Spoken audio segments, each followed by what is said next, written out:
وہ اصحاب کہف جاگ گئے، وہ غار کے اندر نیند سے بیدار ہو گئے، نیند سے بیدار، تر و تازہ چہرے ان کے، تر و تازہ چہرے۔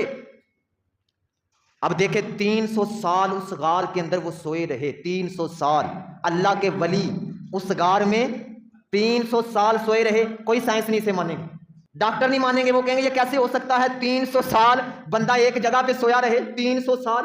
اور پھر اگلی بات سنیں، 300 سالوں میں نہ ان کی مونچھیں بڑھی، نہ ان کے بال بڑھے، نہ ان کی عمریں بڑھی، اور نہ ان کے بال سفید ہوئے، نہ ان کے ناخن بڑھے، اور نہ ان کے کپڑے پرانے ہوئے۔ 300 سال گزرنے کے بعد وہی صاف ستھرے کپڑے، اسی طرح جوانیے۔